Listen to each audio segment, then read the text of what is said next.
السلام علیکم ناظرین، پاکستان میں آئینی ترمیم کے حوالہ سے پوری دنیا کی نظریں سپریم کورٹ کی ترمیم پر پرجامان ہیں۔ اس وقت سپریم کورٹ میں ہونے والی آئینی ترمیم کے حوالہ سے پی پی پی اور پی ٹی آئی آمنے سامنے۔ آئیے دیکھتے ہیں۔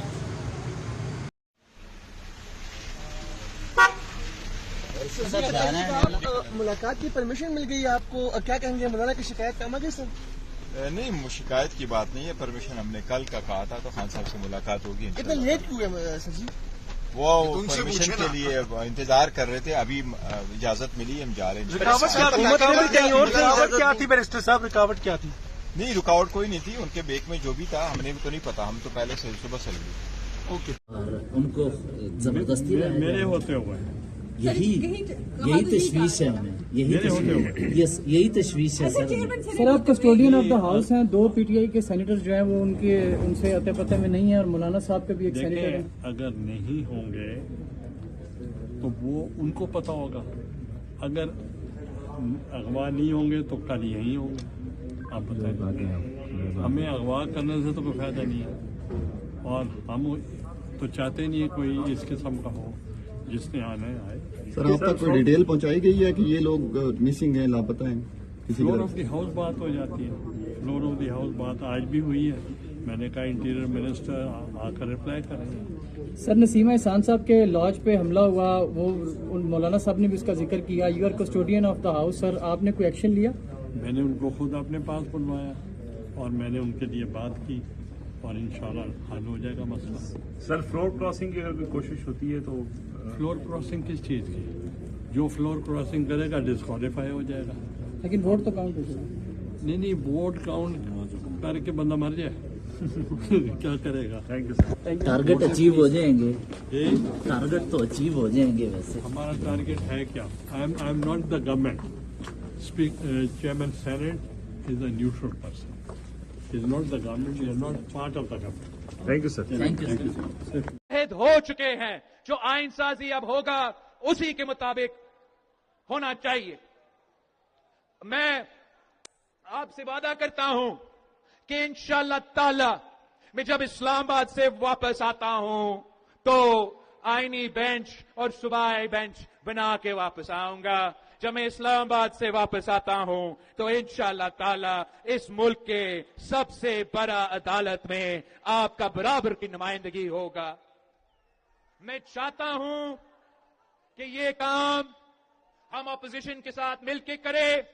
میں اسلام آباد جا کے ایک آخری کوشش کر رہا ہوں کہ اپوزیشن جماعتوں کو قائل کرے اور آئے، جب بھی ووٹ ہوتا ہے ہم سب جا کے اپنا ووٹ ڈال کے غیر متنازع طریقے سے غیر متنازع آئین سازی کرے۔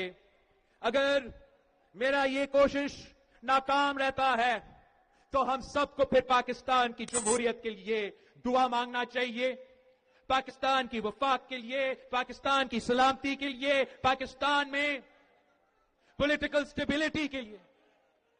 اس لیے اگر اپوزیشن اتنے سارے کمپرومائزز کے بعد آج بھی ہمارے ساتھ نہیں دے سکتے ہیں تو میں مجبور ہوں گا، مجھے مجبوراً مسلم لیگ نواز اور ان کے ایکسٹرا ممبرز کے ساتھ مل کے بروٹ اکثریت پہ قانون سازی، آئین سازی کرنا پڑوں گا۔ اس لیے ہمارے لیے یہ ضروری ہے کہ ہم برادری کی نمائندگی کا فورم بنائیں۔ وہ برابر کی نمائندگی میں اپوزیشن کے ساتھ لینا چاہتا ہوں۔ اگر اپوزیشن میرے لیے دروازے بند کر دیتے ہیں تو جو راستہ ہے، جو متنازع راستہ ہے، جو میرا پسندیدہ راستہ نہیں ہے، جس کا میں نے ہر کوشش کیا کہ میں یہ راستہ پہ نہ چلوں، اسی راستہ پہ چلنا پڑے گا۔ اپنے اتحادیوں کے ساتھ دے کے یہ آئینی بینچ وفاق اور صوبہ کی سطح پہ بنانا پڑے گا۔ وہ متنازع طریقہ ہوگا، اس متنازع طریقے سے اس ملک میں جو پولیٹیکل انسٹیبلٹی ہے وہ بڑھتا جائے گا، اس میں کمی نہیں آئے گا۔ اگر میں وہ راستہ اپناتا ہوں تو یہ بینچ جس پہ ہم سب